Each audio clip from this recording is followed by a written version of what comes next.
दोस्तों, एक बार गौतम बुद्ध अपने भिक्षुओं के साथ एक वृक्ष के नीचे बैठ विश्राम कर रहे थे। उस वृक्ष की छांव में बुद्ध अपने भिक्षुओं को जिज्ञासा दूर कर रहे थे। बुद्ध के सभी भिक्षु एक एक करके उनसे प्रश्न पूछ रहे थे और गौतम बुद्ध उनके प्रश्नों के उत्तर दे रहे थे। बुद्ध के उन भिक्षुओं में कुछ भिक्षु ऐसे भी थे जो कुछ समय पहले ही संघ से जुड़े हुए थे, जिसके कारण अभी उनके भीतर वह समझ पैदा नहीं हुई थी जो गौतम बुद्ध के प्रवचनों को समझ सके।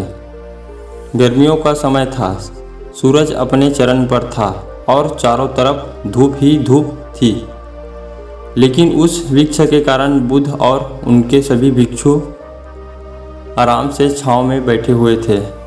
इतने में ही गौतम बुद्ध के एक भिक्षु की नज़र एक बूढ़े व्यक्ति पर पड़ती है जो उस वृक्ष के पास से ही गुजर रहा था। वह भिक्षु उस बूढ़े व्यक्ति को देखकर अचानक से ही हंसने लगता है। उस बूढ़े व्यक्ति की उम्र बहुत ज़्यादा हो गई थी, जिसके कारण उसकी कमर मुड़ गई थी। उस बूढ़े व्यक्ति के हाथ में एक डंडा था, जिसका सहारा लेकर वो बूढ़ा व्यक्ति अपने मंजिल तक पहुंचने का प्रयास कर रहा था। बूढ़े व्यक्ति का शरीर केवल हड्डियों का ढांचा मात्र था। अपने भिक्षु को हंसते हुए देख बुद्ध उससे कहते हैं कि मेरे प्रिय भिक्षु, कृपया हंसो मत, क्योंकि जिस व्यक्ति को देखकर तुम अभी हंस रहे हो वो कोई साधारण व्यक्ति नहीं है, बल्कि वह व्यक्ति इसी क्षण तुम्हारे जीवन को रूपांतरित करने की क्षमता रखता है। आज तक मैं तुम्हें सिखा नहीं पाया, वह यह बूढ़ा व्यक्ति तुम्हें सिखा रहा है। इसके द्वारा दी गई सीख को बेकार न करो। बुद्ध की बात सुनकर वह भिक्षु बुद्ध से कहता है कि मुझे क्षमा करे बुद्ध, पर मुझे ये समझ नहीं आ रहा है कि जो एक बूढ़ा व्यक्ति जो खुद अपने शरीर और अपनी बीमारियों से लाचार है, वो मुझे क्या सिखा सकता है। फिर बुद्ध उस भिक्षु से कहते हैं कि ये बूढ़ा व्यक्ति तुम्हें तुम्हारा भविष्य दिखा रहा है। जिस बुढ़ापे को और लाचारी को देखकर तुम अभी हंस रहे हो, वो बुढ़ापा और लाचारी तुम्हारे जीवन में भी आने वाली है। वह बूढ़ा व्यक्ति तुमसे कह रहा है कि अभी समय है, इस स्वस्थ शरीर को अच्छे कर्म करने के लिए उपयोग करो। अगर तुम्हारा ये स्वस्थ शरीर तुम्हारे हाथ से निकल गया तो फिर से वापस नहीं आएगा, और अभी तुम्हारा ये शरीर सही से काम कर रहा है, जैसे कि तुम्हारे हाथ पैर, आँख, कान और ये सभी चीज़ें सही से काम कर रही हैं। क्या यह छोटी बात है और क्या तुम इसे मामूली सी बात समझ रहे हो?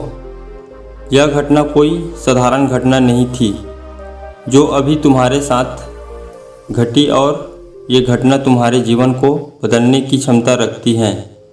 ठीक इसी तरह की घटना ने मेरे जीवन को बदला है, और इसी तरह की घटना के कारण मैं आज बुद्ध हूँ। फिर वह भिक्षु बुद्ध से कहता है कि क्षमा करें बुद्ध, परंतु मेरे मन में यह विचार नहीं आया कि मैं उस बूढ़े व्यक्ति से कुछ सीख सकता हूँ। उसे देखकर केवल मुझे हंसी आ गई। ऐसा इसलिए हुआ क्योंकि तुम्हें अपने भीतर कहीं ना कहीं लगता है कि जिस स्थिति में आज वो बूढ़ा व्यक्ति है, उस स्थिति में तुम कभी नहीं आओगे। जिस बुढ़ापे का और लाचारी का सामना आज वो बूढ़ा व्यक्ति कर रहा है, तुम्हें लगता है कि उसका सामना तुम कभी नहीं करोगे, इसलिए तुम उस बूढ़े व्यक्ति को देखकर हंस पाए। तुमने सच्चाई को नज़रअंदाज कर दिया। अगर तुम सच्चाई को देख लेते तो चाहकर भी आंखों से आंसुओं को नहीं रोक पाते, परंतु तुमने सत्य को अनदेखा कर दिया और तुमने बहुत बड़ी संभावना से चूक गए। बुद्ध की बात सुन वो भिक्षु बुद्ध से क्षमा मांगता है और ये निश्चय करता है कि वह अपने स्वास्थ्य का उपयोग अपने अहंकार को बढ़ाने में नहीं, बल्कि परम सत्य को पाने में करेगा। दोस्तों, जो लोग इस कहानी को सुन रहे हैं हो सकता है कि आप बड़ी बड़ी समस्याओं में हो या हो सकता है कि आप परेशानियों में हो, लेकिन फिर भी एक बात को हमेशा ध्यान रखना, जब तक आपका स्वास्थ्य ठीक है तब तक आप किसी भी बड़ी से बड़ी समस्याओं से बाहर आ सकते हैं। दोस्तों, इसलिए बुद्ध ने कहा है कि हमारा स्वास्थ्य हमारा सबसे बड़ा उपहार है जो हमें इस सृष्टि से मिला हुआ है, इसलिए इसका उपयोग सही से करें। दोस्तों, आपको यह गौतम बुद्ध की शिक्षाप्रद कहानी कैसी लगी? कृपया नीचे कमेंट बॉक्स में कमेंट करके ज़रूर बताएं।